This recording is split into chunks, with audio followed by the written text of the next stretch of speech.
বের হ তুই কালনাগিরি, তোর কারণে আমার পুরো জীবনটাই শেষ হয়ে গেছে।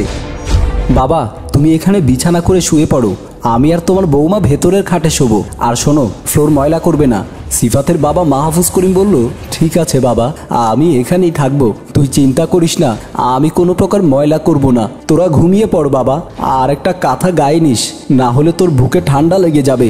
সিফাত বলল, তোমার এত কিছু চিন্তা করতে হবে না, তুমি নিজের মতো ঘুমিয়ে পড়ো। মাহফুজ করিম বলল, তোর কথা না ভাবলে আর কার কথা ভাববো, তুই আমার একটা মাত্র ছেলে। সিফাত বলল, হয়েছে, এবার ঘুমাও, আমাদেরকেও ঘুমাতে হবে, আর বকবক করো না। মাহফুজ করিম কিছু না বলেই ঘুমিয়ে গেল। সিফাত বলল, একটু শান্তিতে ঘুমাতেও দেবে না লোকটা। রাত 2টা বাজে। সিফাতের বউ উঠে বসলো এবং বলল, এই সিফাত ওঠো। কই, ওঠো বলছি। সিফাত ঘুম ঘুম চোখে উঠে জিজ্ঞাসা করলো, কি হয়েছে? রিমি বলল, তোমাকে না বলেছি তোমার বাড়ির কাউকে এই বাসায় জায়গা দেবে না, তাদেরকে দেখলেই আমার গা তীর তীর করে। সিফাত বলল, আরে আমি কি সাধে কাউকে এখানে রাখি? আমার মাথায় বাবার সম্পত্তি লিখে নেওয়ার লোভটা আছে, তাই না পারতে এখানে রাখি।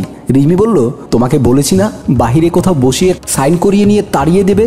সিফাত বলল, আরে এইভাবে কি নেওয়া যায়? আগে একটু মিষ্টি মিষ্টি কথা বলে আমাদের আয়ত্তে আনতে হবে।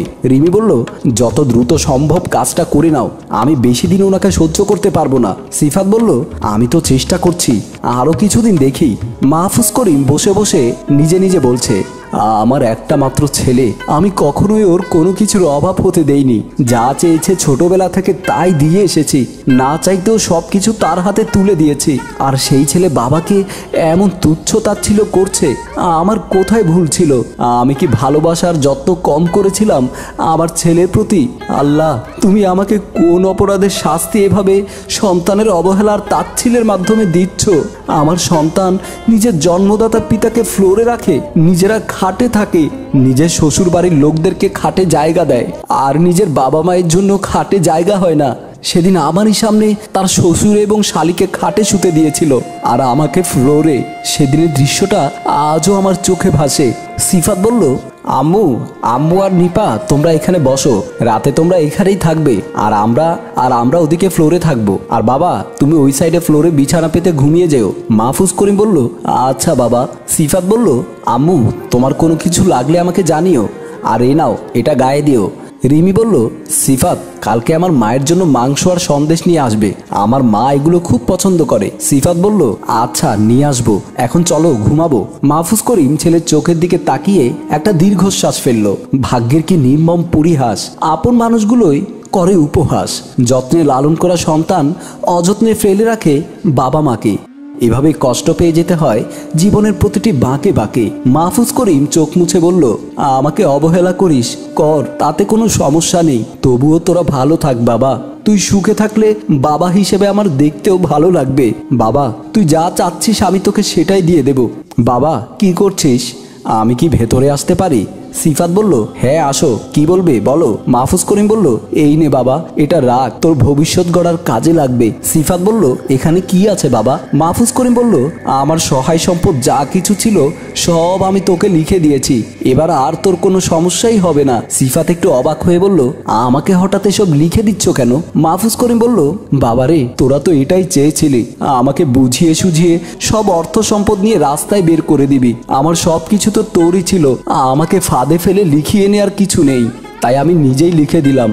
আমি আমার মেয়েদের কথা ভাবিনি, ওদের ভবিষ্যতে কি হবে সেটাও দেখিনি। ছোটবেলা থেকে মেয়েদের প্রতি অবিচার করে এসেছি, আর আজকে ওদের প্রতি অবিচার করলাম, তোকেই সব দিয়ে দিলাম সিফাত, তোরা ভালো থাকিস। রিমি বলল, যাক তাহলে নিজ ইচ্ছেতে লিখে দিলেন, না হলে আমাদেরকে ভুল পথ অবলম্বন করতে হতো, এবার এখান থেকে বের হয়ে যান তো। সিফাত বলল, বাবা তুমি আমাকে ক্ষমা করে দাও, আমি রক্তের সম্পর্কের কথা ভুলে গিয়ে পরের কথা ভেবেছিলাম, আমি নিজের বউয়ের প্ররোচনায় তোমাদেরকে অসম্মান করেছি, তোমাদেরকে তুচ্ছ তাচ্ছিল্য করে গেছি।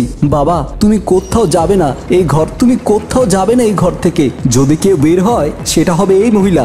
আমি ওর ব্রেন ওয়াশ করা কথার কারণে নিজের বাবার সাথে অমানুষের মতো আচরণ করেছি। বাবা আমার কোনো অর্থ সম্পদ লাগবে না, আমার জীবনে শুধু তোমরা থাকলেই হবে, তোমরা থাকলেই হবে। রিমি বলল, আমাকে বের করে দেবে মানে? এত বড় সাহস কি করে হয় তোমার? তুমি কি ভুলে গেছো কাবিনে কত টাকা করেছিলে?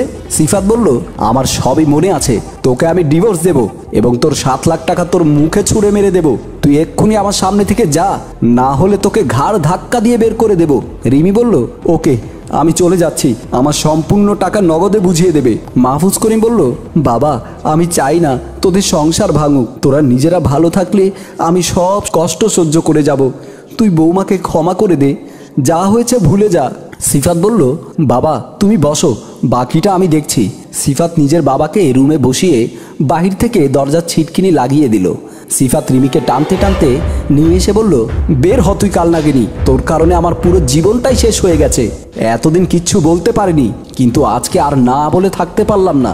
রিমি রুমের দিকে ঢুকতে যাবে, ঠিক তখনই সিফাত রিমিকে বলল, যাওয়ার রাস্তা এদিকে, ওদিকে নয়। রিমি চলে যাচ্ছে আর সিফাত বলছে, আজকে কত বড় অন্যায় করতে চলেছিলাম, নিজের বোনদের হক মেরে খেতে চলেছিলাম। আমি ভুলেই গিয়েছিলাম ভাইরা বোনদের দায়িত্ব পালন করে বাবার মতন। ভাই মানে আরেকজন বাবা, আমি নিজের দায়িত্ব পালন করতে পারিনি। ভুল করা অপরাধ নয়, তবে ভুল মানুষের জন্য নিজের জন্মদাতা পিতামাতার প্রতি অমানবিক আচরণ এবং অবিচার করা পাপ।